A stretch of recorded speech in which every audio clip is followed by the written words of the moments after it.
time to our meeting, so thank you for your patience.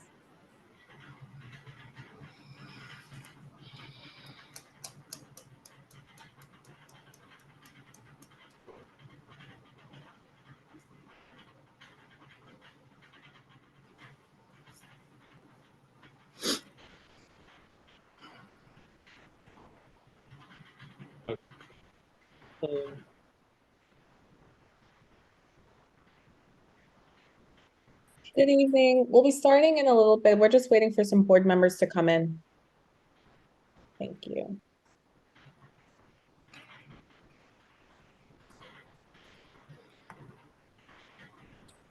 Good evening. Good evening, everyone.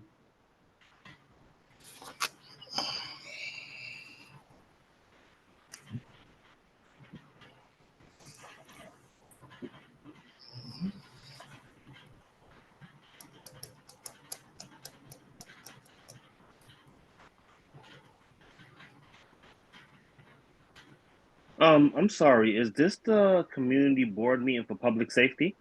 Hi, Zhang. Yes, it is. We'll be starting in a little bit. We're just waiting for more board members to come in so that we can officially start the meeting. Oh, okay. Thank you. There's a lot of new faces.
Khalid, do you have an idea of how many board members are on the call? I just want to make sure we have quorum before I start. I was just looking at that. I don't think you have quorum. Okay, You don't have enough for quorum right now. okay. Would you advise that we wait, hold off? I mean, you could get started, but Mhm. in the voting, there's no quorum, so you can't vote on anything at this moment. Okay. All right, so let's give it 2 more minutes. And if we still don't have board member presence, then we'll just, we'll start because we want to be cognizant of everyone's time. Zhang, I see you have a question. Yes, ma'am. I'm doing the secretary thing. I see Miss Hilton is not community board 9. Who is that? Just for my notes, so I properly document everything. Oh yeah, so this is Khalid. Khalid, if you want to introduce yourself. So Mia will not be joining Oh, us today. Yeah, because I believe yeah. she. Hello, Zhang. My name is Khalid Jamaat. I'm Community Associate at Brooklyn Community Board 9. Okay, nice to meet you, Mr. Khalid. You as well. How do you spell your name, please? KHALID. Last name Okay. JEMMOTT. JEMMETT. OTT. OTT. All right. Thank you. Thank you. Thank you. I'll do the secretary thing, so I just make sure I have all the notes as meticulous as possible. Thank you, brother.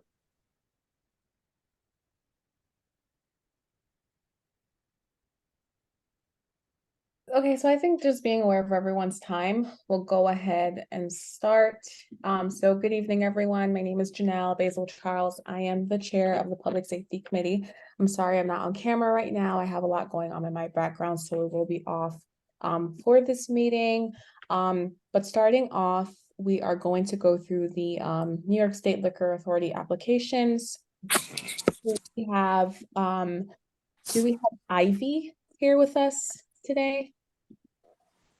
I know that you were present at the last meeting, and unfortunately we didn't have quorum, so we couldn't vote.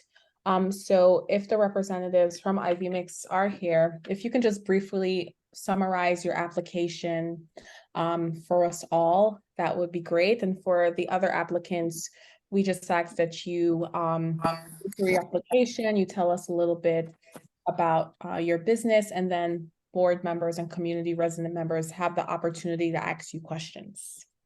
So if we can have Ivy Mix come off of mute, that would be great. Hi, so I am Ivy, Connor. Hi. We are the owners of Fiasco Wine and Spirits on Rogers and Union.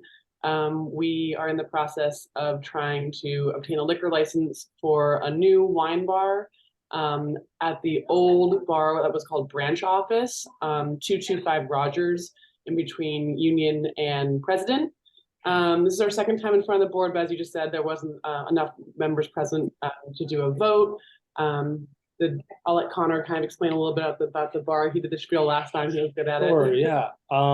So the plan, apologies. Sorry. We're at the shop right now. It's the Yeah. holidays, so we're a little Busy. pressed for time, but yes, so the bar will be kind of an extension of the shop in a way. We often have tastings here where people are very excited about what we're offering. But there's really no place to kind of sit down and enjoy those things at a kind of high level of service. And so we're looking to take over this space across the street at 225 Rogers to be kind of like a casual neighborhood wine bar where we'll have mostly wine as the focus, but we'll also have beer, non-alcoholic items, some cocktails, light snacks for food. I believe there were a few questions last time about our hours. So just to reiterate, our standard hours will be closing at midnight. With the backyard, we intend to close at 11 p.m. We are applying for a 2 a.m. license just for the maybe less than 5 times per year, say New New Year's. Year's, maybe a private event where we will be open past midnight, but it would never be significantly later than that. We will be soundproofing the space as well to ensure that the tenants upstairs are well insulated from any noise, but we don't anticipate noise actually being too much of a problem. Music will be played at a more ambient level. You know, the previous tenant, being more of a dive bar, tended to have a little bit more activity that was a bit louder. That's not really our intention here.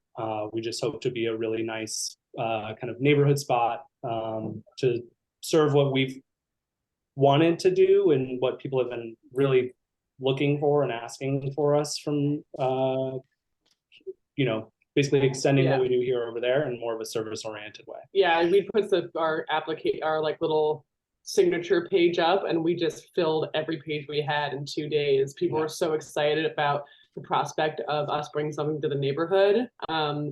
I own a bar in Carroll Gardens, Brooklyn. It's a cocktail bar called Leyenda. We've been open for 8.5 years. Connor and I own this place together. Additionally, we have, sorry, we're in the middle of the shop right now, but additionally, our business partner Piper owns Oxalis, that's up on Washington Avenue in Lincoln Place, and also Plastifet over in Fort Greene. So there's a lot of experience between us. And I've lived in the neighborhood personally for 16 years. So I'm really excited to have a fun place to go to in the neighborhood. And anything, and we can answer any questions. I know we've already kind of done this, so we're happy to answer any questions. We're really excited. Yeah, happy to answer any questions. Yeah, so being that you all did present to us in our last board meeting, I'm not going to have you go through the entire question process again. We want to keep this really brief. Sure. Do you have a question? If you can just make it really brief, that would be great. Yes, my question is to you, Janelle. So now, just to get an understanding, You have Fiasco, this wine and bar that's trying to open, but that through no fault of their own, last month they came here and couldn't make quorum, and now the same exact thing is No, no. happening. No, oh, Zhang, I'm sorry to interrupt you. So the reason as to why they couldn't make quorum is because we didn't have quorum, so there weren't enough board members to even vote. Yeah, no, I understand that. I understand that. What I'm saying is, last month we couldn't make quorum to vote on their application, and now again the same thing is happening to them, which is delaying them to be able to clear the procedural hurdle to move on with their business. So if through no fault of their own they're not able to get this vote, what do they do? Colleague, can you advise on that, please? Yeah, so yeah, just to answer your question, you actually do have quorum now. It's Oh, four awesome. plus, yeah. So it's half your members plus one. And in that case, it will just go to the executive committee and they would decide based on the summary that Janelle would provide during the executive committee meeting. Awesome. Okay. Thank you so Okay, much. thank you for the Great. clarification. And as mentioned, we will not be making votes, while you all are present. So Mia will be in touch with you regarding the decision. Okay? Yeah. Okay. Thank you so much. Can we get the next applicant, the representatives from Baiju? Am I saying that right? Hi, it's Bijou BK. Okay. Hello, sorry. I'm Catherine Larisme. I'm co-owner of Bijou BK, located on 1017 Nostrand Avenue. I am open. Hi, Oh, I'm sorry, Catherine. I just turned on my camera. But this is Sandra Hahn representing BJUBK. Actually representing Catherine Larisme. I'm just gonna pass the floor to her a little bit later. Just please excuse me for interruption. I'm just gonna summarize a little bit regarding the establishment. So we are located at 1017 Nostrand Avenue. That's between Park Boulevard and Sterling Street. The establishment is actually brand new, so it's pretty much like we went through brand new construction. It's a brand new restaurant. It's gonna be a Caribbean fusion establishment. We're limited seating about 16 chairs at the low dining tables, and we're proposing to have a customer bar with 11 bar stools. And the current operation that we would like to propose is gonna be from Monday through Thursday, 3 p.m. to 11 p.m. and Friday through Sunday, 9 a.m. to 11 p.m. So we're gonna close early. So Mrs. Catherine would like to propose to have background music pretty much every day. And also live music is gonna be acoustical and instrumental, mostly on the weekends from Friday to Sunday. And pretty much we are planning to have about four employees on site. It's really small scale restaurants and one floor. It's about less than 700 square feet. And also we have a full kitchen. It's already built up and ready to open hopefully this month, December. And also I would like to pass the floor to Mrs. Catherine just to talk about her restaurant experience and also how, who she is as a business owner and neighbor as well. Catherine, I'm gonna pass the floor to you. okay. Hello, everyone, once again. I'm Catherine. I've been a resident of the neighborhood for about 20 years. My family and I are homeowners here. During my college years, I went to Georgia State University, and I was back and forth. I have a family-owned restaurant, bar, and lounge also in Valley Stream, Long Island, and I waitered and bartended there throughout my bachelor's and master's. And so now that I'm back after grad school, I'm currently working for D&B Engineers as a health and safety consultant for Mount Sinai Hospital. And I wanted to venture out and create my own restaurant, bar, and lounge for myself. I think that it will be great for the community and also great for myself and others. And also the application, I forgot to mention, it's gonna be a full liquor license on premises. And that'll be for the presentation. Awesome. Thank you. At this moment, does anyone have any questions? Maxine, I see you have a question. Hello, everyone. Yes. Can you hear me? Yes. Yeah. Okay, good evening. The community, the residents are extremely concerned about this proposed establishment, Bijou Brooklyn. We know that a bar, liquor sales is not needed especially next door to an illegal smoke shop, fly high. Especially with MS Middle School 61 steps away around the corner, St. Francis of Assisi within a block. The establishment is, again, it should not be allowed. There are huge problems on Nostrand Avenue between Empire Boulevard and Lefferts Place. I certainly recommend, and the community would want you to speak with the commanding officer, Hayward, at the 71st precinct. Again, it is not needed. Liquor, I don't know why liquor and legal smoke shops have to be dumped on the corridors of our neighborhood.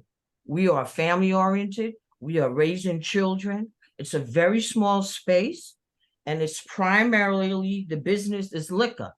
It's a very small space, and you are showing to the community and children this huge bar. I don't even, maybe 2 chairs, I think. It's a very small restaurant. Again, the primary idea is to sell liquor, and that is not needed. It is not needed in our neighborhood. We have problems on that corner. Our children go to school and pass there every day. Every day. We have the Flatbush Avenue subway station that they utilize at Sterling Street and Nostrand Avenue. The Nostrand Avenue bus, B44, the B43. Our children are walking that street all the time.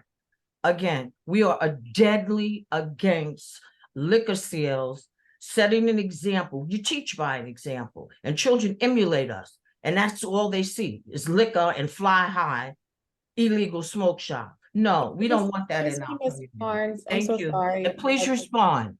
We Thank are, you, Ms. Chair. we are pressed for time, and we want to make sure that. Yeah, well, everyone time has is an certainly opportunity. important, and my time is important too. Very important. But so is this proposed liquor sale. I And you completely are agree. public safety. So completely- I don't appreciate you rushing me through in time. If we don't have No, time, ma'am. then maybe we'll have a part. No, ma'am, I'm Thank saying you, that we must be respectful of everyone's time. I want everyone to be able to ask a question. So Respect, you have to give respect. You must be respectful of my statement as well. Thank you. are there any other questions at this time?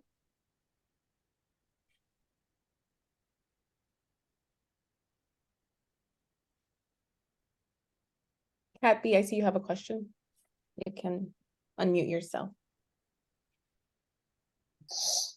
Hi, everyone. It's not necessarily a question, more so a response statement, and I'll try to make this brief, and I'm not trying to open this up for a negative back and forth, just more so progressive, understanding that it's public health, understanding children do emulate what they see. However, we have the opportunity to make these establishments showcase as, you know, respectful establishments that become community staples, and us as community members can make them community staples.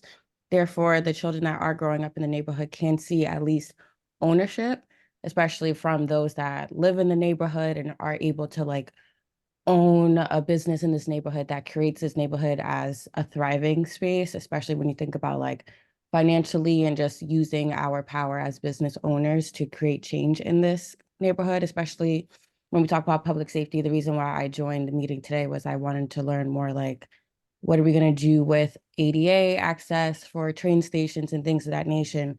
But when we have more buying power, and sometimes buying power does come with eatery, since that is a bit easier, that's a way that we could probably put pressure on like our representatives in the community. So I do back it, and I do wish you, Catherine, all the luck and support. And I just went through the whole application process myself, and should you want to speak as new business owners in the area, I would love to connect further. Thank you very much.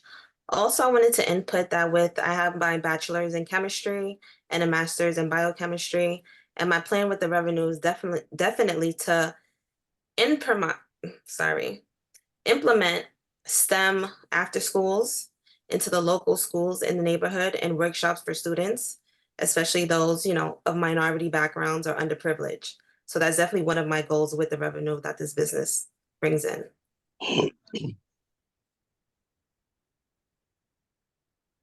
You can go ahead, Sang. I see you have your hand up. Yes, ma'am. Good evening, Miss Larisme. I don't know if I'm saying it correctly. Apologize if I'm not. Yes. Um, Now, I cannot ignore what Ms. Barnes just said. Quite naturally, I'm all for entrepreneurship, so shout out to you. But at the same time, if Ms. Barnes is a part of the community, we can't ignore her voice as well. So my Definitely. so my question to you is, what did, because I haven't had a chance to read the proposal from Mhm. your application, because I just had a kid on Friday. So Mhm. my question to you is, what has your establishment done to connect with the community, to hear their concerns, to make sure that their thoughts and sentiments are properly addressed?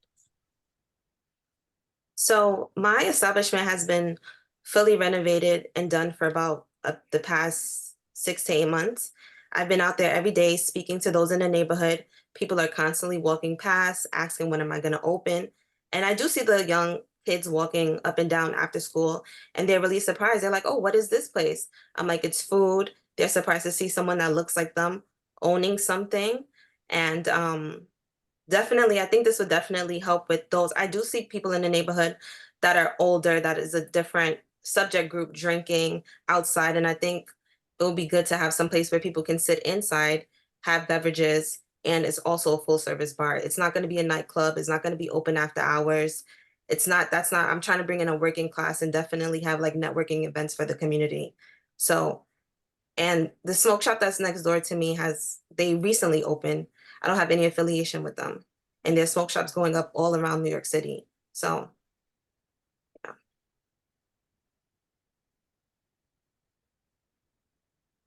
Community? Yes, I am the president emeritus of the Sterling Street Block Association. I've been a homeowner in this neighborhood for 40 years. We have worked very hard to set an example and to clean up what has happened. I won't get into what has happened, but there is a record. There is a notorious and serious crime problem between Empire Boulevard and Lefferts. And yes, there are Black-owned businesses on Nostrand Avenue. Many have by way of gentrification, been displaced, but we're holding our own. The children see Black-owned businesses. Mr. Brand's liquor store, he owned that for 40. When I came here, he owned that, and it was a icon of the community. For those of you who have been there, there was no hanging out. Black-owned. The hardware store in the corner, Black-owned. And I can go on, and I won't, because you seem to be, well, the culture here seems to be that they don't want to hear from me, or especially, or the community. I do represent the community. And again, I'm president emeritus of the Sterling Street Block Association. Our children have an example of Black-owned business, and they see a lot of displacement. This is not what needs to be. And yes, there are, I believe, and someone can correct me, there's 1,500 smoke shops, only 4 legal. So no, it's not just this neighborhood, it's all that neighborhood. But we have to set the example. We have to take the initiative. I don't know, many of you may know about the councilwoman who independently, I think it was the 32nd District, Councilwoman Joanne Ariola, if I'm pronouncing her. She independently went in to a illegal smoke shop just to close it, to purchase and risk her life, and she was successful in doing that. So please, I am begging that this liquor dispenser not be set up next to an illegal smoke shop steps away from Middle School 61 in St. Francis of Assisi. That is not what's supposed to happen. I would like to know, for those who have the resources and know more than me in this public safety committee, is there a law to stop a certain amount of liquor being sold in a smoke shop next door within this 2-block radius, within, again, a train station and 2 bus stops? And as you say, Ms. Laura Samay, you've seen the children come there every day. It is not what needs to be done. Thank you, community, for listening to the community. Thank you, Maxine. I do have a question for you. So one of the questions that we like to ask is, will you be hiring from the community directly? Yes, I do plan on, but I also want to open my applications to everyone, not just only those from the community, but I will be. Yes. Okay, are there any other questions at this moment from any other board members?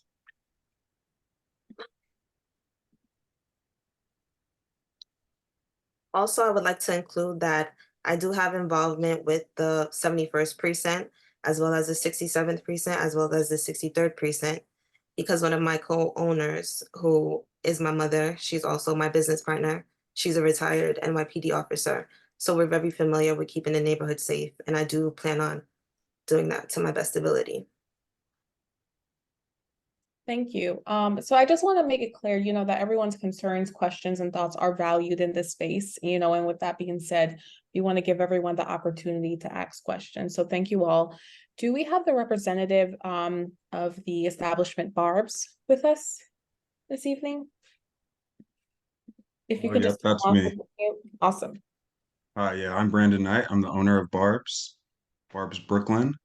So we are planning to open a cafe and wine bar on Nostrand between Sterling and Lefferts. So I know it's a bit of a controversial, spot, but first and foremost, like Barb's, we are looking to be a community space.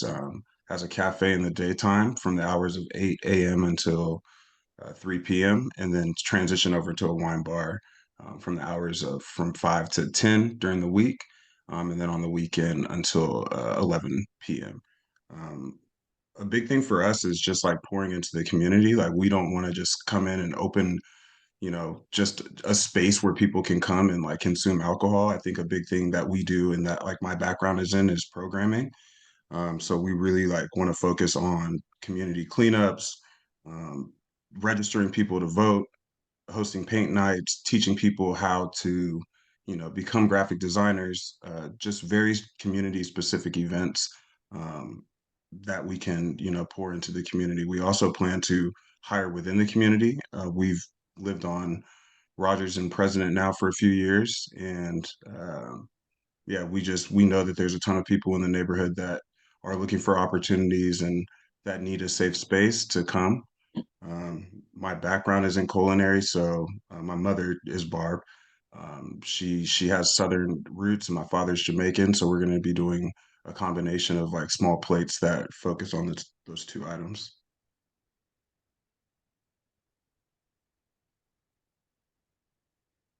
Here for any questions if anyone has any.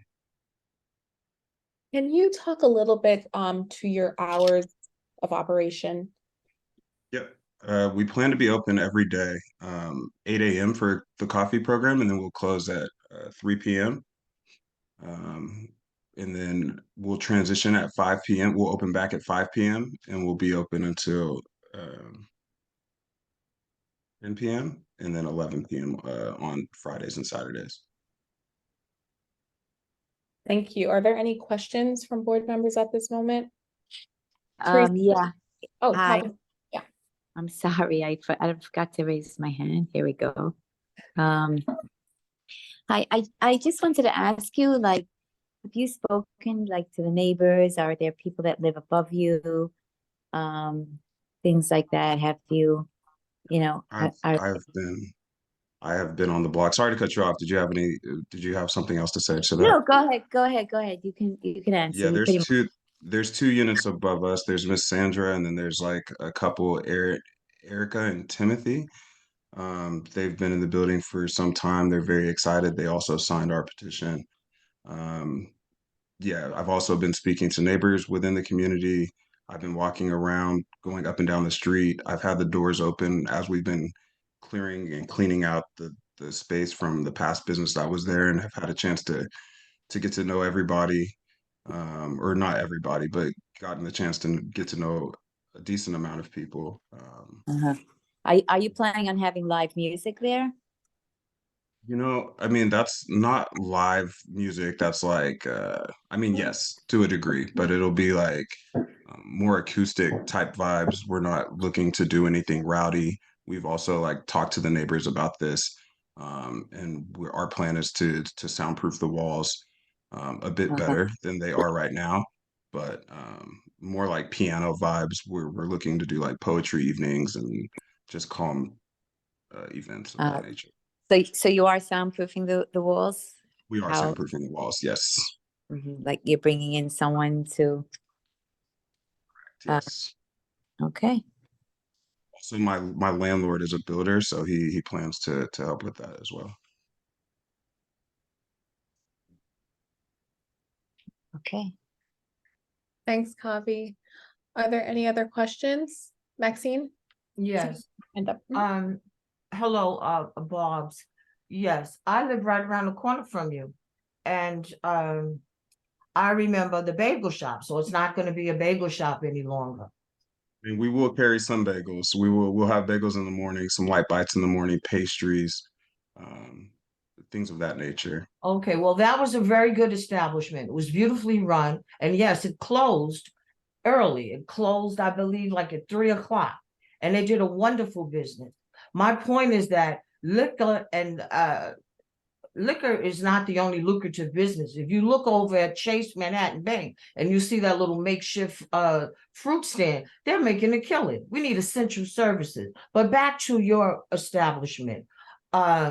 It's a beautiful place. It was well done. It gave homage to the original Black owner, Ken's Printing. And it was a beautiful, like a Barbara tribute to him. Very nice. He's passed away. But moving on, that concerns me, music. And you say you reached out. I have a Black Association sign, and I'm right around. You could touch me. You could pass me. You could pass me some of your product. But moving on, I'm very concerned about the music. Extremely concerned. You say from 3 Monday through Thursday, 3 to 11 p.m. Is that correct? 3 p.m. is when we'll Oh, no, close the that was- coffee I'm service, sorry. but yeah, from 5 to 10.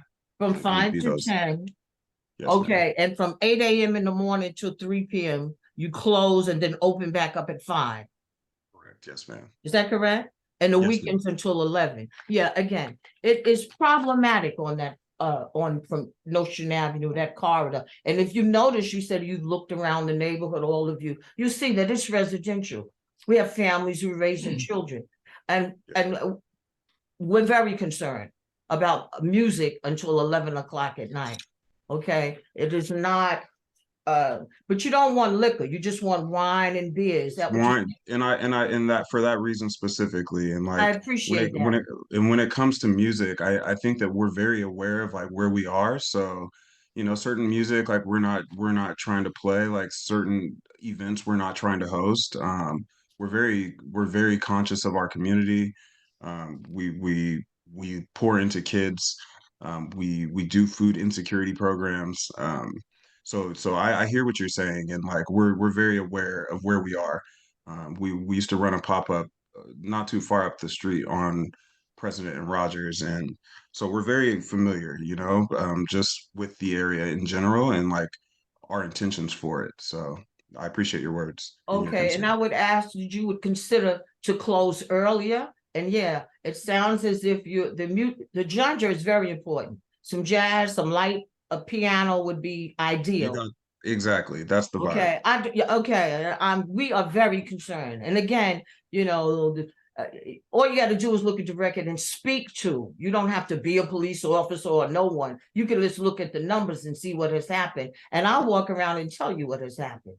Okay, I appreciate you listening, Bob, and responding accordingly. So again, to summarize, please consider earlier. And I love your idea about the genre and liquor. No liquor, just the wine and beer. I think would be enough. I don't even want that.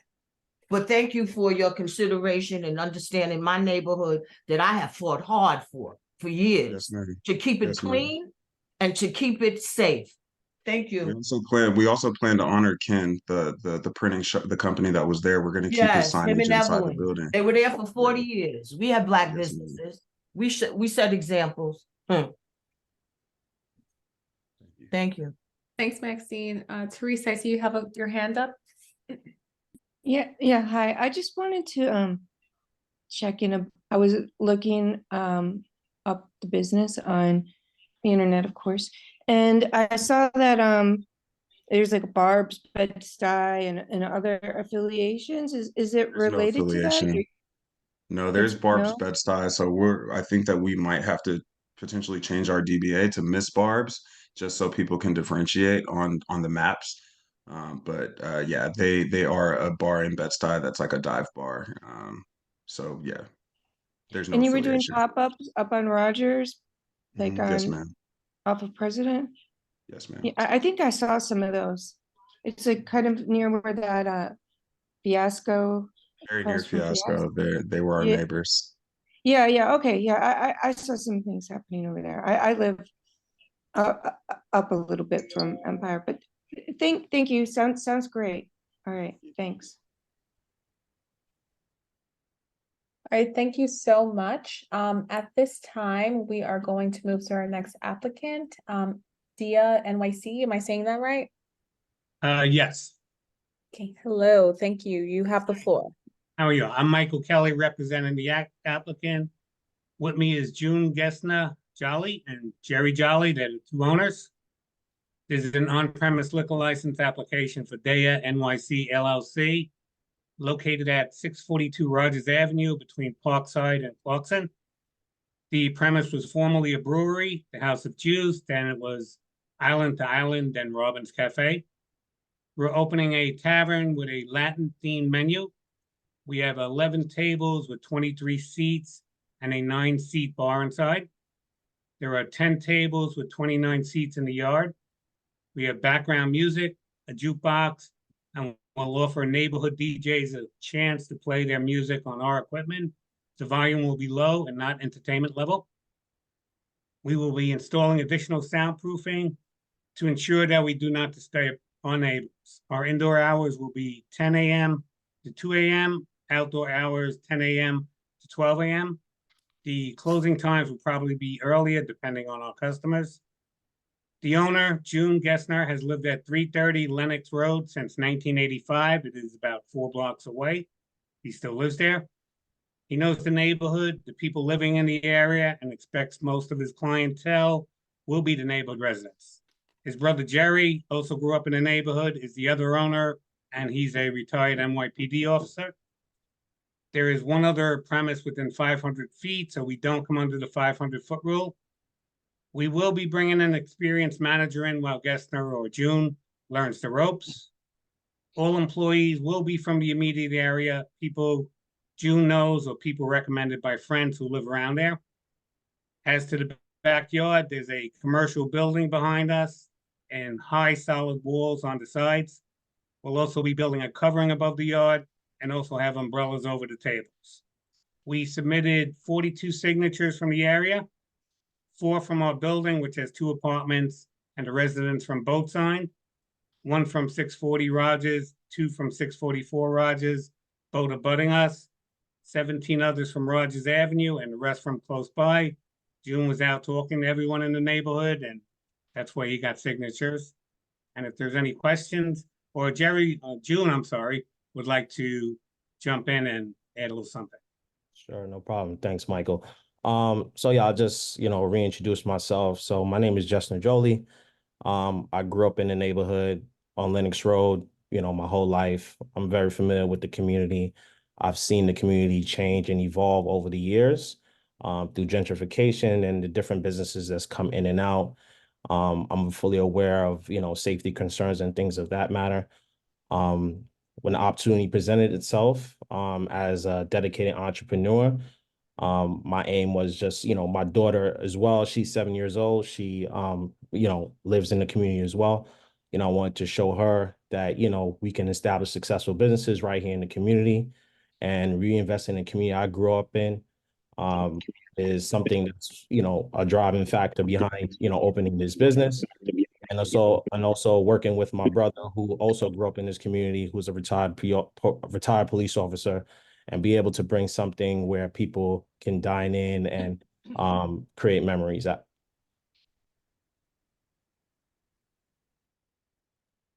Jerry, I don't know if you want to add anything. do. Hello, everybody. Good evening. I'm basically, I mean, it's hard to actually top what you just said. Everything sounded amazing. I grew up in Brooklyn, been all my life. I was a police officer for 23 years. I also was in the military. And I do understand your concern, Ms. Barnes. Obviously, it's not just about alcohol, but I think it's about bringing everybody in a space that we could all thrive.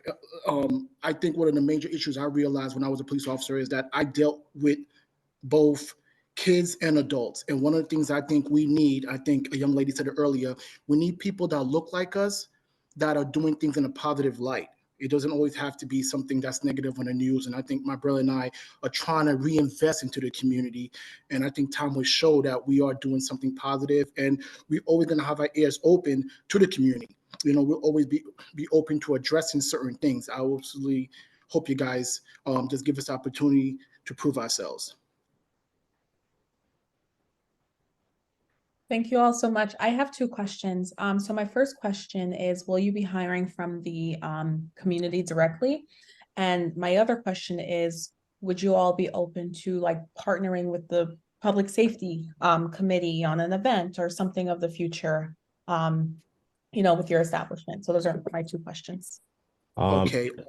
What's your answer to that? Definitely.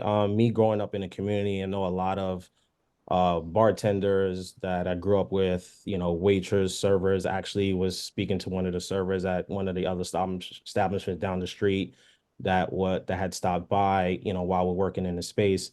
And, you know, she had inquired about working there as well. And she was telling me about other people that she knew that lived across the street that would, you know, would love to work in the space.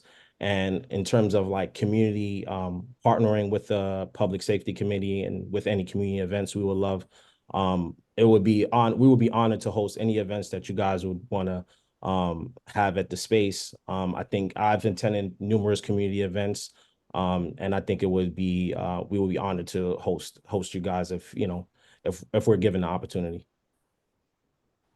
And if you don't mind, I just want to add one thing. I'm sorry, really quick. I am in close contact with the community affairs officer from the 7-1 precinct, and obviously there's always concern. When I was a police officer, one of the things we did was we would talk to the church, we would talk to the local community leaders and find out what issues need to be addressed. So we're definitely open to that, because no successful business is going to thrive without us engaging with safety and along with trying to hear what concerns you guys have, of course. Awesome. Thank you for answering my questions. Kavi, I see you have your hand up. You can go ahead. Yeah, hi guys. Sounds like a really beautiful space. My only question is, you're having music, is that correct? Yes, ma'am. Live music, right? So and it's an indoor-outdoor space, right? Yes. So and then it's outdoor space till, did you say 12 a.m. during the week and 2 a.m. on the weekends? No, so basically, we're not going to be playing any music or any speakers. We'll be hooked up outside.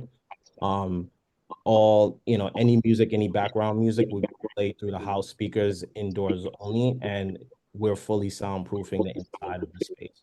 And on the outdoor area, we're closing at 12 a.m. Every day. We'll probably do it earlier depending on the customers. If, you know, we're not going to kick anybody out, but you know, that's what I plan on doing. And so soundproofing is amazing, but like if people are walking in and out to go to the back eating area, it's kind of like the doors are going to be open, hopefully often for you guys.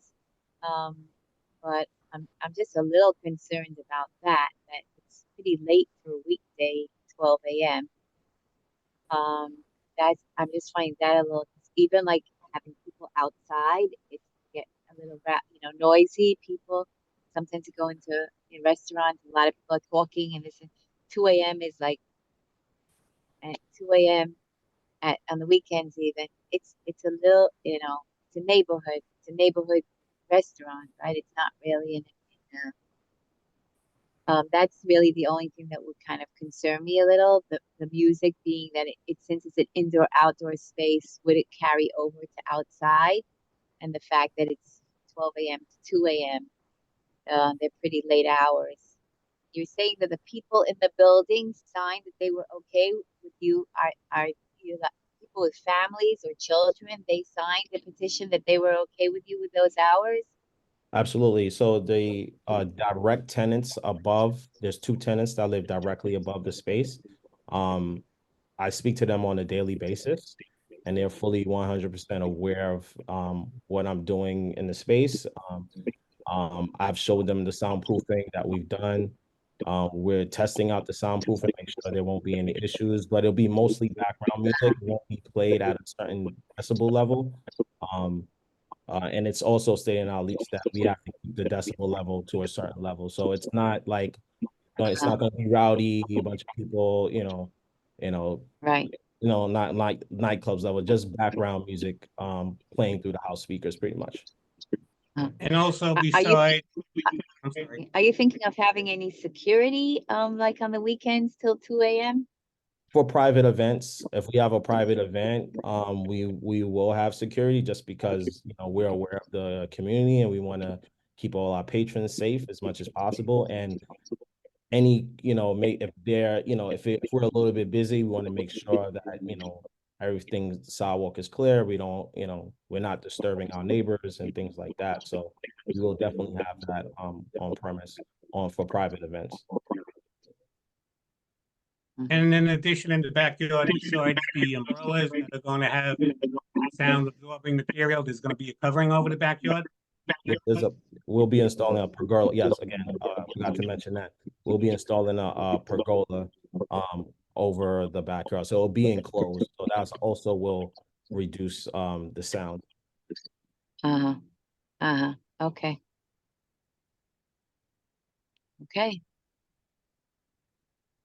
I appreciate your answer. Thank you.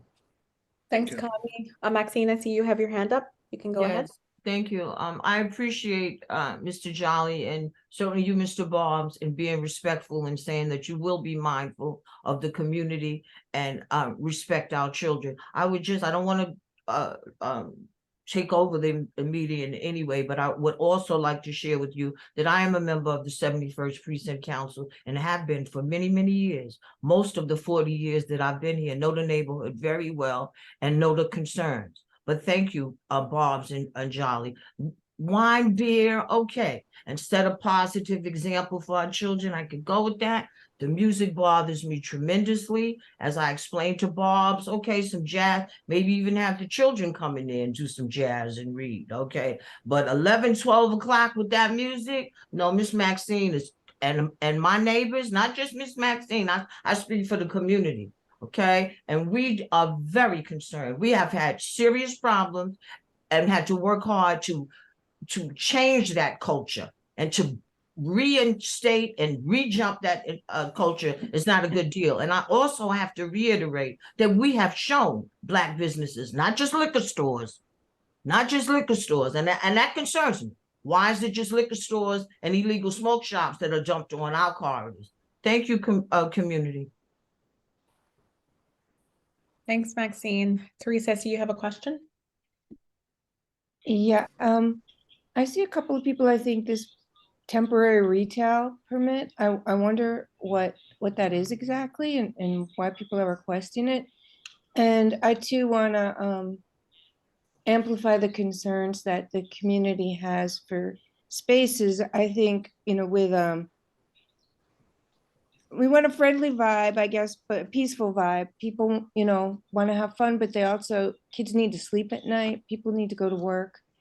And we've had some problems in this area, like serious problems with businesses saying one thing and then coming back and doing another and making residents miserable who are in their building, and then coming to the community board over and over again and having to involve the community fairs, the precinct, just like it's terrible for everyone when that happens. So we just want to make sure everybody's comfortable with whatever happening, we want people to prosper and do well, but we also want to make sure our children and people that live there can get up and go to work in the morning and aren't just disturbed.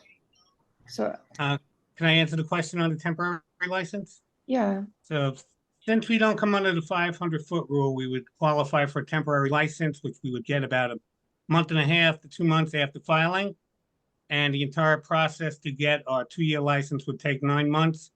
So at that point, not only the community board, but the state liquor authority will get a chance to see how we operate before they do approve the 2-year license. So in a way, it's better that we are getting a temporary. So the community board, the neighbors, and the state liquor authority will see how we operate our application for our license. Oh, okay. That's pretty interesting. I hadn't really noticed that before when I said in a meeting. Thank you for that explanation. I really appreciate it. Thank you for your comments. Thank you so much. Are there any other questions at this moment before we move on to the next applicant? If you don't mind, can I say one thing, please? Just say one Sure. thing really quick.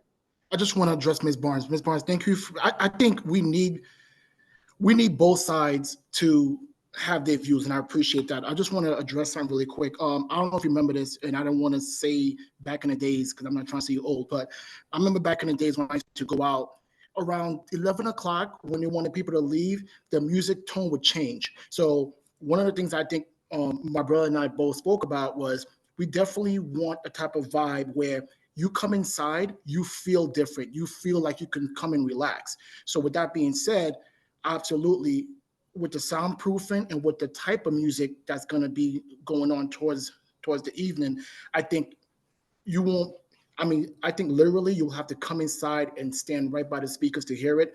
Not saying that's always going to be the case, but like the gentleman said before, we're definitely going to make sure that we're conscious of what's going on, because we don't want this to be like a month and a half thing and then 9 months later we're out of business. So I just wanted to say that. And yeah. Thanks, Jerry. Okay, so Thank now you. we're going to move on to our next applicant, which is the Mama Luisa Hero Shop. Do we have the representative here with us? Yes, good evening. Good evening. Yes, my name is Julio, last name Hugo. I'm the owner operator of Mama Luisa Hero Shop, which is on 609 New York Avenue. Our business hours are 7 a.m. to 5 p.m. We are a third generation of family-owned business in the neighborhood.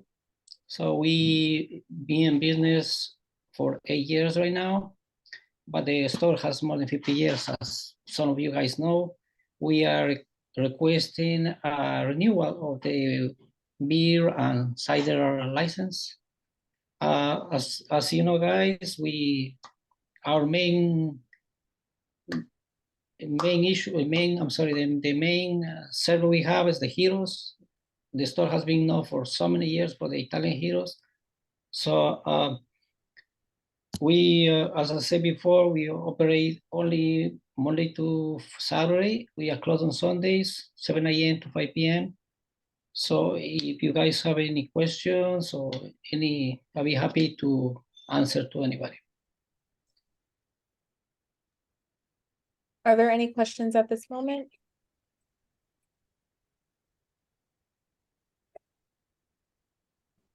And this application is for a renewal. That's FYI. correct, the renewal, yes.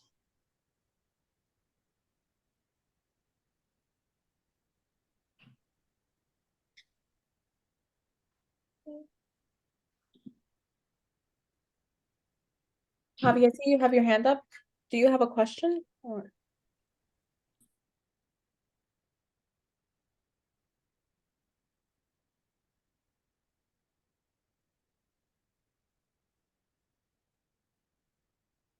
Okay, I guess not. Thank you, Mr. Hugo. So at this moment, Mia will be in touch with, well, the board. We will vote on the application. So whether or not if we are going to approve this to go to our general board. And we will do that towards the end of this meeting. We do not vote in front of applicants. So Mia will be in contact with you all throughout the week regarding the decision. I just want to thank you all for coming out tonight and telling us more about your businesses. If you have any questions, please feel free to contact the district office. Thank you so much. Thank you. Thank you. Thanks so much.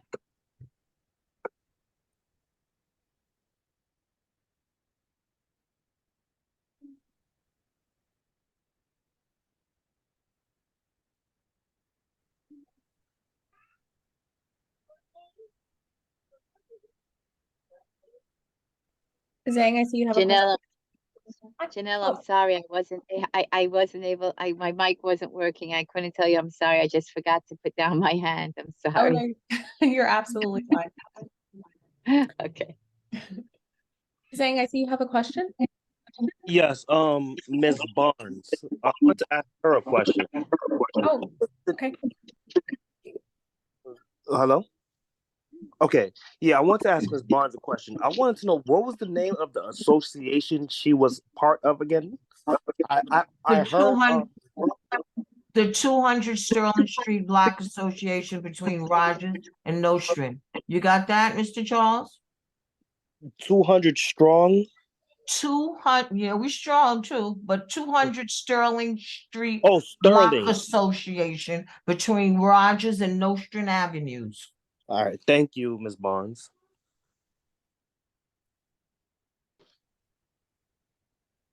Okay, thank you, everyone. So I think we can move on to our next agenda item, which it's really just an update for you all.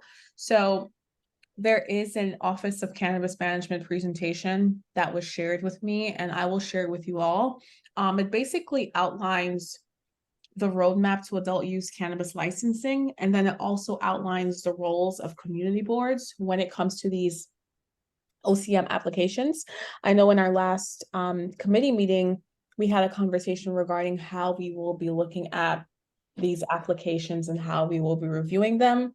And as I mentioned, this is something that is still ongoing. This is a completely new process. So, you know, we're going to approach this. We're trying to be as efficient as we can, because we will get a really high influx of applications. And I can just share with you all right now that it's looking like, you know, somewhere around 20 applications we'll have in January, right? So we will have a high number of applications. So it's important that we're extremely efficient, because we still will be reviewing liquor license applications as well as too. So more to come on that. Are there any like questions, comments, concerns regarding this? I know there's a lot of concerns. But if you all can just be cognizant of everyone's time, we want to make sure that we are ending our meeting closer to 8:30. That would be great. But if you have any concerns or questions, like, please feel free to voice them.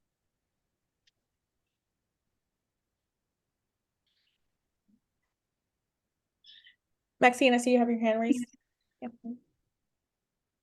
Yeah, for another few minutes of your time. I mentioned earlier the New York City Councilwoman, Joanne. Can you hear me? Yes. Joanne Arola of the District 32, I believe, that she independently went into an illegal smoke shop to purchase and to have it closed. I would ask, the community would ask that this public safety committee put in a resolution to shut down the Fly High. And it's not funny to us. Our children go back and forth and past that every day, and I have witnessed them going in. It's a serious problem. To author a resolution to close, to shut down Fly High on Sterling Street between Nostrand, I'm sorry, on Nostrand Avenue between Empire and Sterling Street. Do I hear laughter? What is that? No, I don't think anyone's laughing. I think there's like an echo. I'm not too sure if I'm the only one hearing. So yes, we request a resolution to close that. It is too close to Middle School 61 and too close in proximity to St. Francis of Assisi. The smells are horrible up and down, and we feel helpless. We watch our children go in and out of this illegal smoke shop. Thank you, community. Thanks, Maxine. Ronald, I see you have your hand up. Yes, I have one question. I tried to get in last week and I couldn't get on. I don't know if you're aware of that. I think going forward, we probably need to take a look at that, because I tried multiple times and I ended up in the Parks and Recreation meeting Oh, But we I didn't kept meet last transferring week. back and forth, but I couldn't get in. We didn't meet last week, Ronald. Not last week, the last meeting, I'm sorry. Oh, the last. I'm obviously talking about the last Oh, the last scheduled meeting last month. But the issue of the smoke shops, I agree with Ms. Barnes, throughout our community, and also with the alcohol issue, that this is prevalent and we need a diversity of businesses. And I think we are being inundated with alcohol and drugs, and we need to do something to curtail that, and particularly take a hard look at the smoke shops. I particularly think that they cause a very serious problem to our community. That's it. That's just my piece.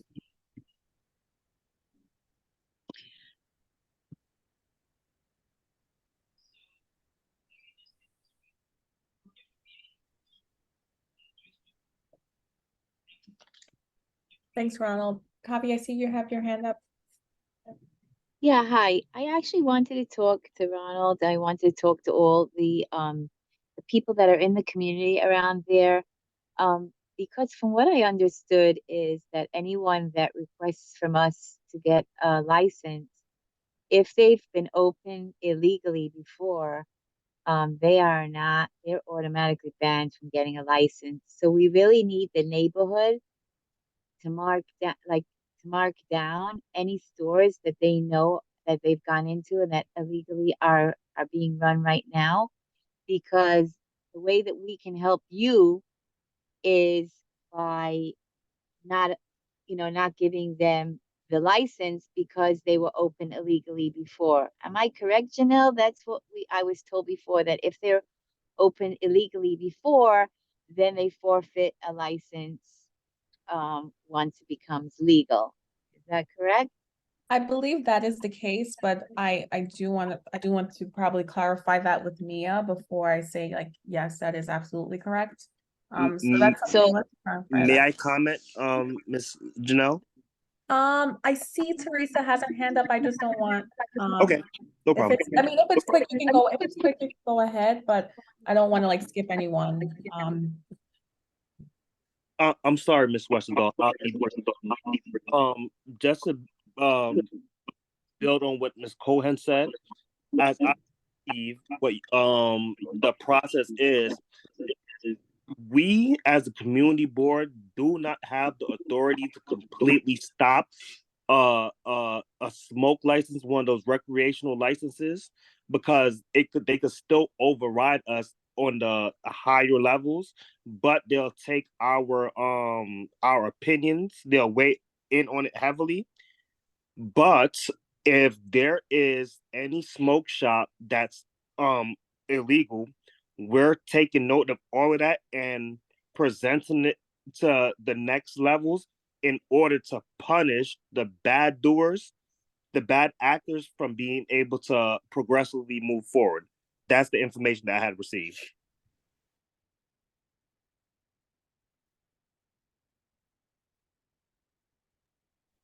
Okay, so in other words, how are we punishing them? By not giving them a license, by not approving a license for them? How are they being punished, the ones that are illegal? Again, from my understanding, as I was told, we do not have the authority to completely stop store from being able to get their license. But the steps that's after us, they will take what we recommend into consideration heavily. So we have an obligation, if we know of these smoke shops that are operating illegally, to sit down and present this to people like Miss Hilton, and she'll bring it to the general board, and we will tag these shops, so when they do try to legalize their illegal activities, they're already flagged. Now, from my understanding, is that automatically going to stop them from being able to get a license? I'm not going to say yes, because this community board does not have the authority to do so. But the next steps after this community board will take that into consideration very heavily to punish these individuals that's been operating illegally. That's how I understood it.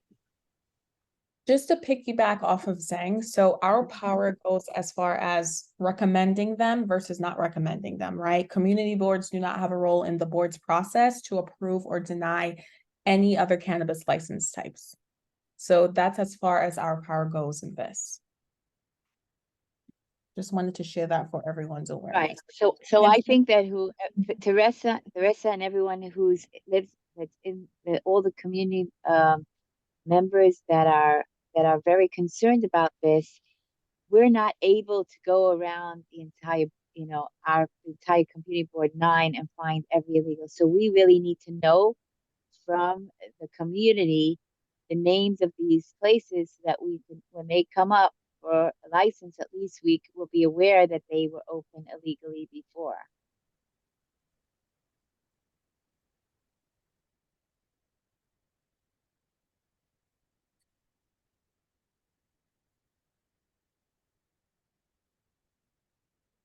Thanks so much, Kavi and Zhang. Teresa, do you still have a question regarding this? I see you have your hand Yeah, up. I've had my hand up. I do. I do want to speak about it. The concern is that having a smoke shop, an illegal smoke shop, gray area smoke shops, they can open up pretty randomly. They're not licensed at all.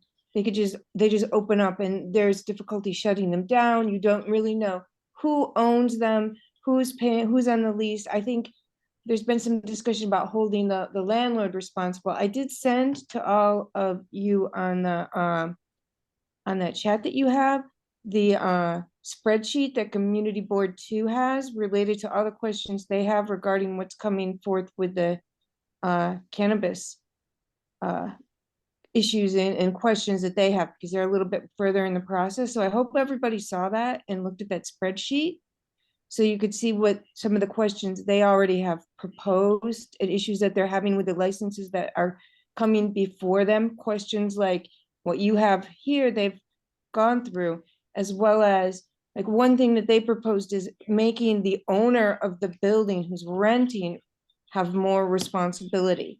So opening up a new place there would not be able to happen. I hope that makes sense. Like the owner would have responsibility rather than the renter. They'd have a different responsibility for the licenses. And the liquor licenses are similar. Like we give our opinion, but ultimately the liquor authority decides. Ultimately the cannabis group will decide. We give our comments, and I think we do need to have concerns when you have a cannabis place right next to a bar. I think there should be a spacing between them. Aren't there supposed to be spacings between businesses with liquor licenses as well as cannabis? I believe that's I'm not sure what that is, and we can't really depend on Mia to bring things before the board. I mean, we board members need to do that, and that should be done at the executive board meeting as well.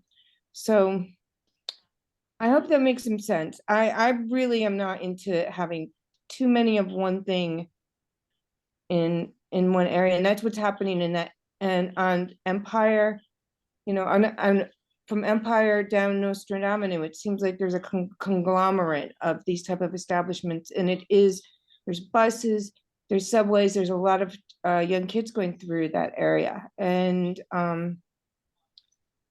there shouldn't be so many businesses of that nature there. They need to be spread out. And we've only have one legal license in all of Brooklyn that's going to happen so far, correct? Does anybody know? Can you repeat that last part, Teresa? We only have one business that's actually in Brooklyn that's been on the ground storefront that it has applied so far, right? I believe in our district, there's one, but I don't think it's been approved. It used to be like selling pet supplies, and now they have their approval. But is it open yet? I'm not able to confirm that. Khalid, would you know? Yeah, I'm not sure about that, but I have that marked down to speak to the team about tomorrow.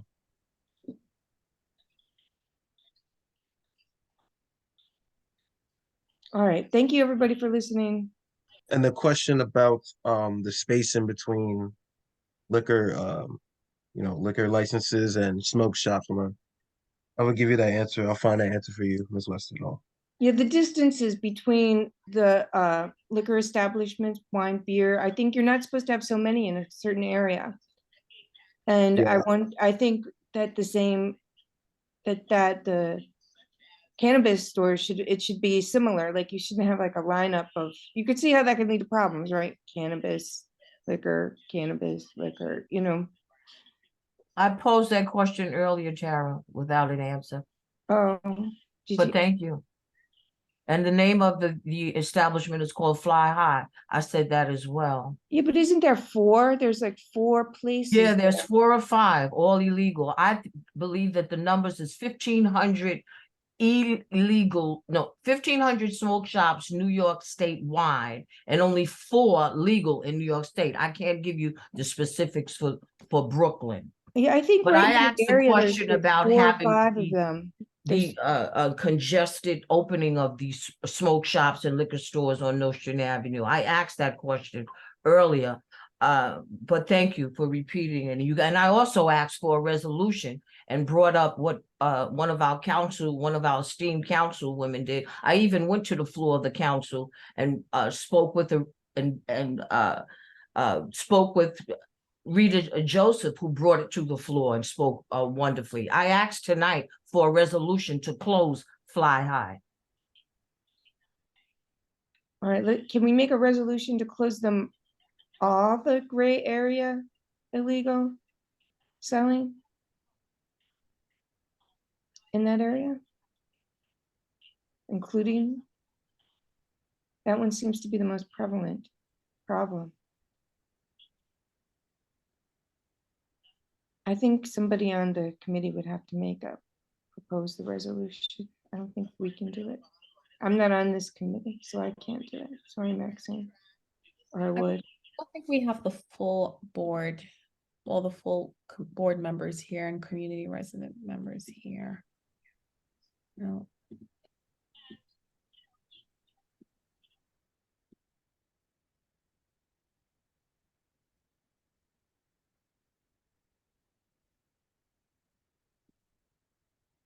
I am in full support of this. I just think this is something that we need to like fully flush out and think through. Resolutions are just, they're just advisory. So it's easy to just make one simple and then put it through rather than spending too much time on it. That's what I've seen, people will. If you guys want the gray area smoke shops, I guess it's, you don't want to do that, but that's okay. Sorry to hear that. And then one of the things I just want to say that this has to be like a joint effort, right? So if you're in the community and you see a cannabis dispensary, right, that's operating illegally or they're doing something wrong, bring it to the committee, bring it to the board as a whole, right? This has to be like a joint effort. And you don't know what you don't know. So if there is a business that is doing something shady that's within your area, I wouldn't know because, I may not be in that specific area, right? So it's important that we're like bringing this to the committee and bringing this to the, just the board in general, because this is just not a one man or one woman effort. Zhang, I see you have your hand up. I'm sorry if this up is by mistake. I'm sorry. Oh, no, you're fine. Yeah, this has actually been brought up to the at the community council many times. I mean, I brought it up to the at the Board of Ed when the head of the Board of Ed who lives in our neighborhood was there. He agreed too, but they don't know what to do. They don't know what to do. I think we're relying on law enforcement who doesn't really have, the NYPD can't. It's like a conundrum. That's why we're having the problem. It was poor planning, and I think just having our voice as a community, we recognize that we don't approve of it, is advisory and is helpful for us all. Yes, and we're bringing it up tonight. We're bringing it up on, with the Public Safety Committee tonight. It would be wonderful to see you guys take the initiative. Rather than ignore a big problem. I mean, how much more information do we need? Maybe you're just afraid of making resolutions. I'm just curious to hear everyone else's thoughts. Does anyone else would like to speak regarding this? Ronald, I see you. I think it's good. I don't think it can hurt. Even if we have limited authority in terms of the outcome, I think we have to establish where we stand in regards to this issue. And we want to bring attention to it and whatever resources that are available to minimize the opening of these stores or the proliferation of these shops. I think we're obligated on some level to say, you know, this is how we feel. One way or another, we want the people who are responsible to know that as a community, we don't necessarily approve of this, and whatever resources can be brought to bear to minimize the encroachment of these shops in our community, because it undermines the stability of our community and of our youth, I believe, taken as a whole, particularly with the new businesses that are focused on selling alcohol.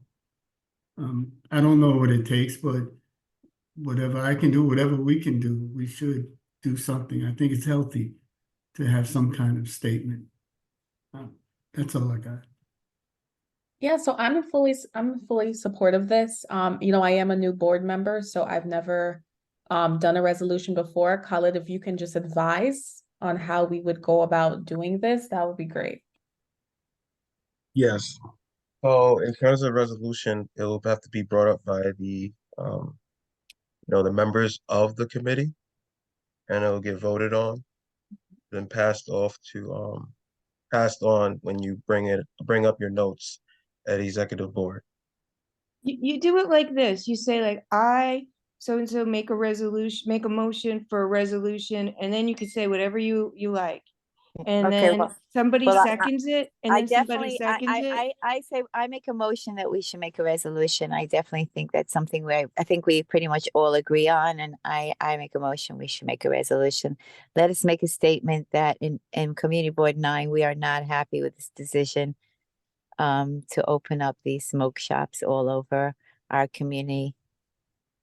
Yeah, you just have to make, when you do the resolution, you just have to make it clear what you want, you know, like to close them down. Just, it could be simple, you know, sometimes they're longer where you do like whereas, therefore, but you could just make a simple one sentence, even 2 sentences. And then you make the motion, and then somebody seconds it, and then you vote on it. It's Robert's Rules of Order. I actually went to classes for this that the board offered, you know, through Reynoso. I went to those classes, so. I'm just trying to help everyone. Does that help? Am I helping? No, it's extremely. Yeah, okay, I don't know, Janelle, maybe you want to make a motion, and what are we asking No, for? Kavi, yeah, I don't know if Janelle's the chair, so I You're don't the know. chair. yes, It has to be from other committee So board members. Chavi did it right. You just have to be like, who's ever taking notes has to write Yep. it down, and then repeat it. Somebody seconds it, and then you just put it before the main board after, you know, to vote on. Zhang, did you get that? So Chavi, repeat your motion. Okay, so yeah, so I move to make a motion, for resolution. I believe in general, the smoke shop should not be close to any kind of business that sells alcohol, period. That's a first resolution. I don't know if I can make a resolution to close, I make a resolution to close down all the illegal smoke shops, period. Yeah, I think you can make a resolution for just about anything. You know, they're advisory. This isn't super serious, you know, anything we say here. So it's good to experiment, everyone. Okay, anybody second my motion? I second your motion. Good job. Janelle, I think we're in business. And I think you're gonna have to take a vote now, right? Like, are all in favor? If anybody's opposed, then you might have to take a vote. I don't, as long as you have quorum. Do they have quorum, Khalid? Yeah, we do. It's great. Yes. I have a question, please. Yes, go ahead, things. All right, I see Kat B has her hands up, so and she hasn't spoke, so I don't want to stay too long. First and foremost, everything Teresa said is right and exact. I have actually a small little pamphlet that has the rules and regulations, and everything Teresa said is in bounds of what the document says. A person has to make a motion and someone has to second it. Then after that, then it gets to get voted on. But the question that I have for Khalid is now I'm not a community board member. I'm a community board resident member. So my question to you, Khalid, is may I make motions and may I second motions? Yes. Yeah, I believe you can. Just let me check on that for you. Just give me 2 minutes. You No definitely problem. can. But I Because believe so you was, I can. But was a let me just make community. sure from the board that it's fine, so I'm not, overstepping no boundaries or putting you in a bad position, depending on what you want to do. Okay, so Yes, ma'am. now just to be clear for my notes, Kavi, she had two motions because there was only one motion that was seconded. She had a motion to not have smoke shops so close to each other, and in the back and forth, it was mentioned to close down illegal smoke shops. So for the purpose of clarity in the record, I need to know exactly which motion was motioned and if that motion was seconded, just for my note taking. Saying, I think Kavi mentioned closing, and Kavi, please correct me if I'm wrong, closing down any smoke shops that are close to businesses that are selling alcohol. Was that correct? Yes, that's correct. So that's a motion that was seconded by Janelle. Thank you. And then I think it was seconded by Flati Muchkin. Muchkin. Yep.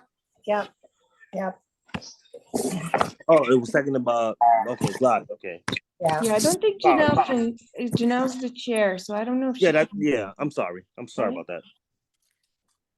I'm learning too, everyone. I'm just trying, it's just good for us to be able to do actions on these committees, because that's how it's supposed to work. You talk in the committees, you get the action happening, and then the board votes on it.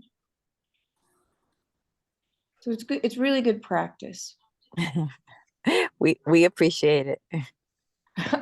And I was very nervous about doing all of this. Honestly, I still am, but I'm working through it. Thank you. I had a question regarding that.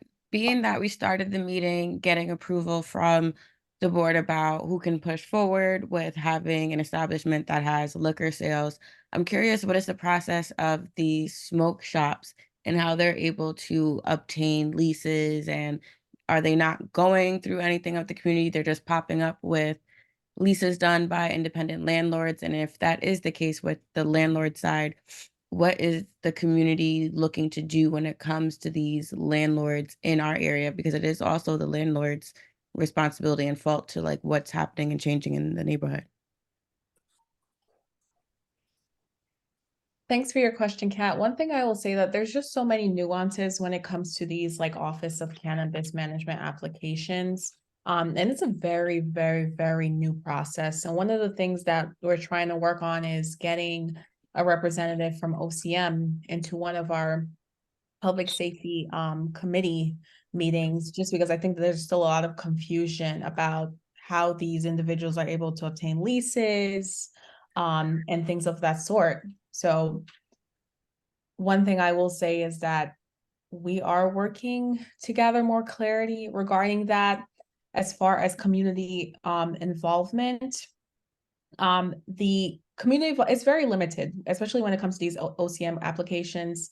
In terms of engagement with like the community boards, that is as far as there is community engagement when it comes to these applications.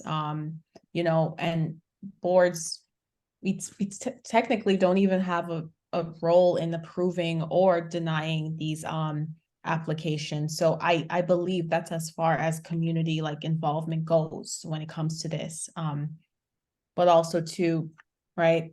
I could be wrong, but Khaled, do you have any insight into that? Yeah. Yes, the answer to the past question was Zhang.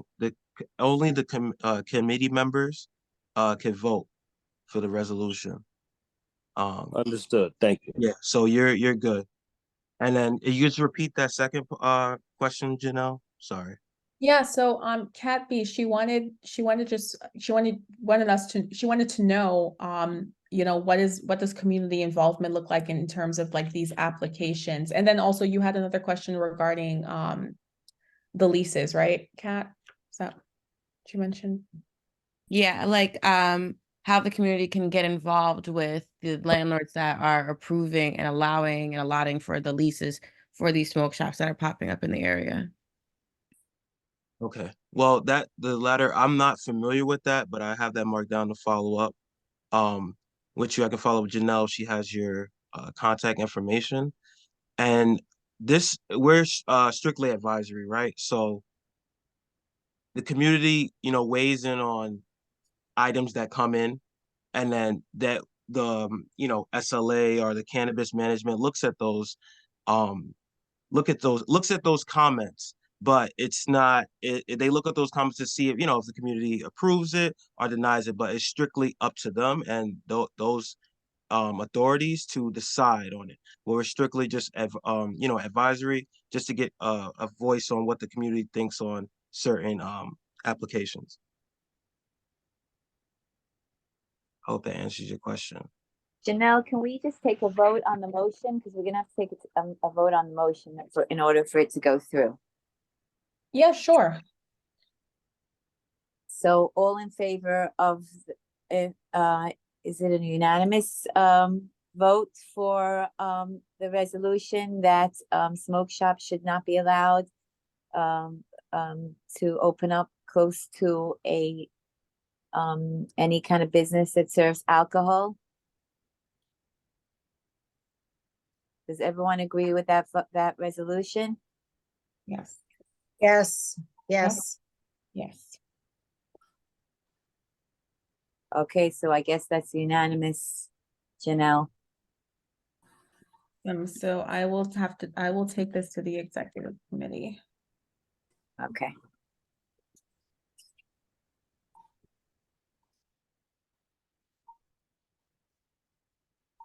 Zhang, do you have a question?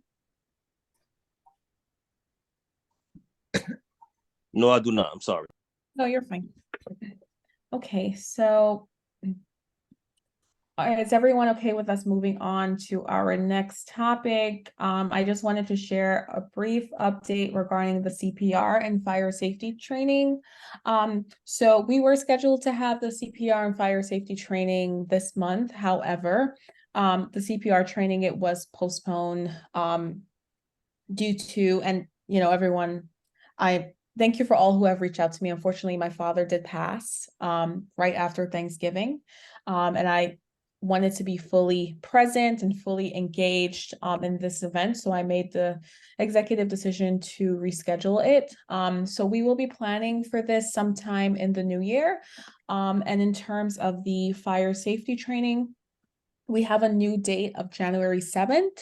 That's a Sunday, and it's going to be from 1 to 2 o'clock. And we had to change that just because the apartment complex, which is Tivoli, they weren't able to accommodate us on December 17th. So we had to change the date. So it will be from January 7th again, from 1 to 2. And we are working on a flyer that we will be sending out to the community and to all community board members and residents. Maxine, I see you have your hand up.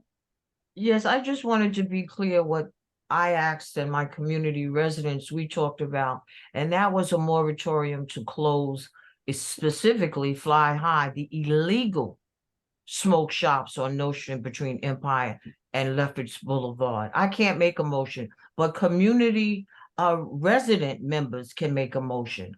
And to close all, the motion that was made was pretty obvious that you're not going to give and license and allow a smoke shop to open moving forward, a legal one. That's pretty obvious that you're not going to give them a license or allow them to open next to, I hope, ideally, a bar or a liquor store. But the motion that I wanted was to close the illegal that are already open on Nostrand, close to our children's schools and our church, on Nostrand between Empire and Lefferts Boulevard. Am I making myself clear? Anyone?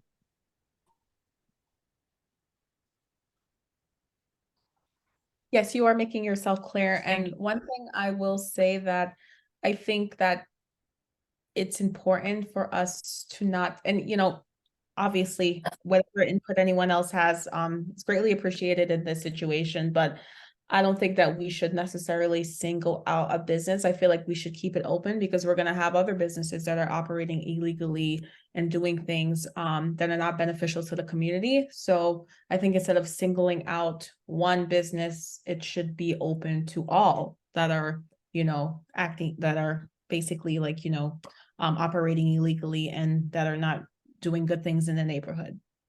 But that is just my input. Not too sure if anyone else feels differently regarding that. Please share your thoughts.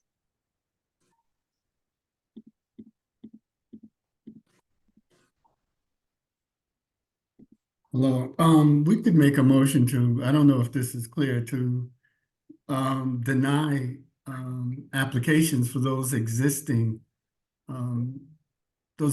shops that are operating now within the community, or to close and deny applications to those existing smoke shops in our community.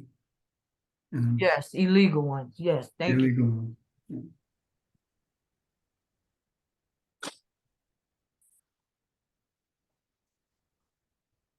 I see you have your hand up saying you can go ahead. Mr. Banks and Ms. Barnes, just to respond to what you said, Mr. Banks. As I said earlier, from my understanding, the community board does not have the authority to stop these illegal establishments from getting these from getting these cannabis licenses. I believe, I forgot who it was, but I believe Janelle said, she actually said at 8:13 p.m. that reporting these illegal shots has to be a joint effort. So like when you're like with Ms. Barnes, she's continues saying about the Fly High. We're not ignoring her at all because we understand the importance of what she's saying. So from my understanding, someone like Janelle is taking notes. Like I keep meticulous notes in my minutes. And I could say that I have everything what Miss Barnes said at 7:22. She was voiced that crime was an issue. Like I can go back and forth in my minutes. So I promise you, I'm noting down everything you guys are saying. And once you see the minutes that I composed after every meeting, you'll all agree it's very meticulous and I did not miss a thing. So just keep in mind that I'm hearing everything and I'm writing everything and we're passing it on. But this community board, from my understanding, does not have the authority to say, you guys are not going to get your license and you guys are going to get your licenses and you're not going to get your licenses, etc. I understand that. I just thought that you could make a moratorium because some have been closed. Several have been closed. The OCM, Office of Cannabis Management, or whatever the acronym is, has closed illegal ones. I understand that you're advisory and you don't have the ability to deny a new application. What I and my residents wanted to know if you could close, well, you can't even close, but you could say, I advise that you close this forum. These illegal smoke shops on Nostrand Avenue between Empire and Lefferts. But thank you, Mr. Jacques. I'm sure those minutes are going to be exactly on point, and I look forward to seeing them. Yes, ma'am. I give you my word. I trust me when I was asking you questions such as the exact name of your associations for a reason. Like my notes are always meticulous, ma'am.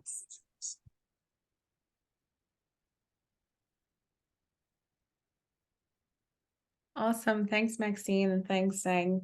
Yeah, thank you, Zhang, for meticulous notes. That's really nice to have.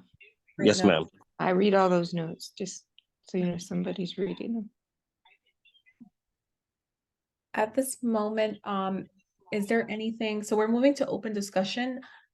Is there anything that anyone would like to briefly discuss or bring to our attention before we adjourn our meeting for tonight? I'll bring something up. We've had a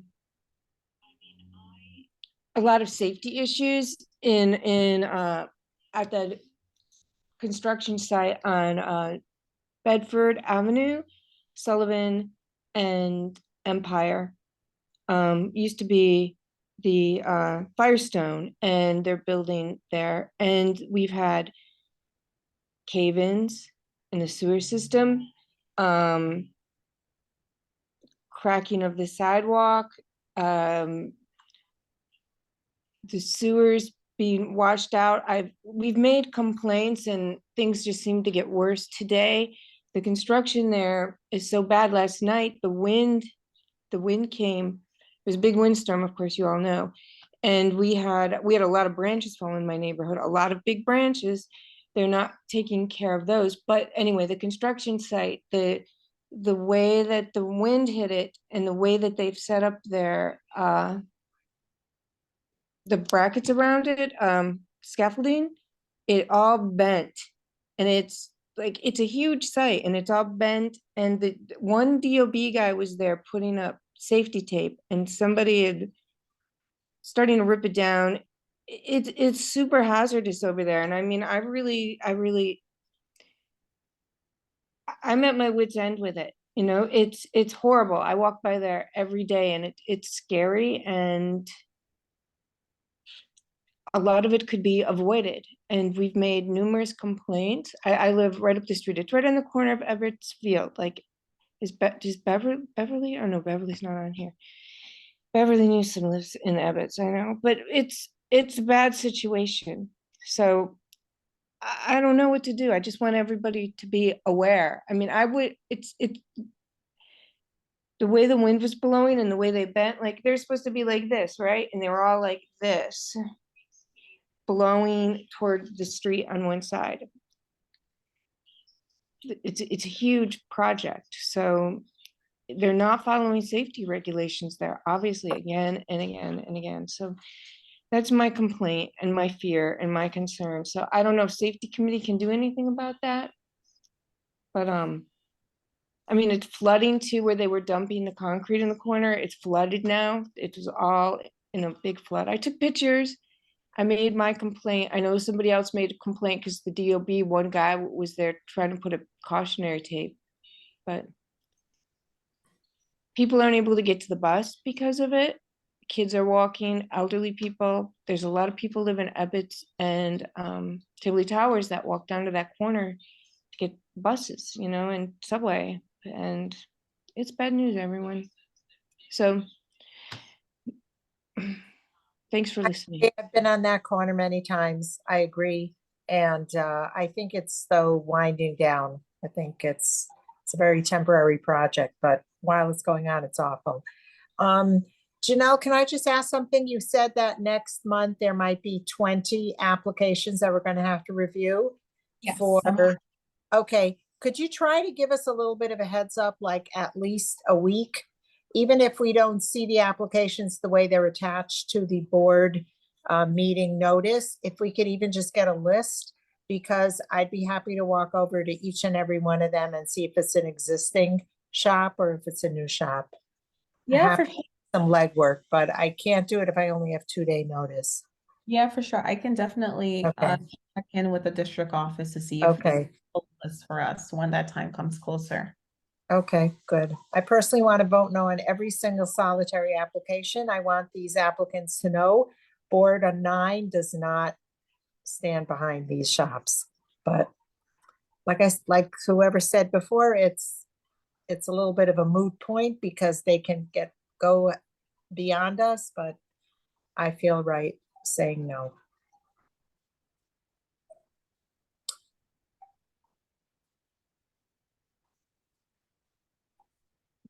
Did you say 20 applications are coming next time? Yes. So there's somewhere, I mean, it could change, right? The number can change. It could be more, it could be, let's not hope more, but it could be more or less. But yes, somewhere around that number.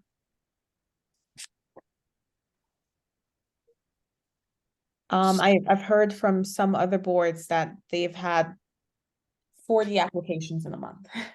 Wow. So this is, yeah, something that's real and it's coming. Yeah. Are there any other questions, concerns, comments?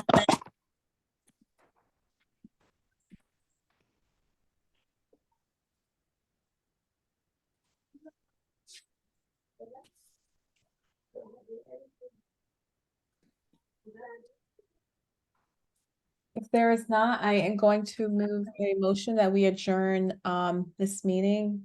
Would anyone second that?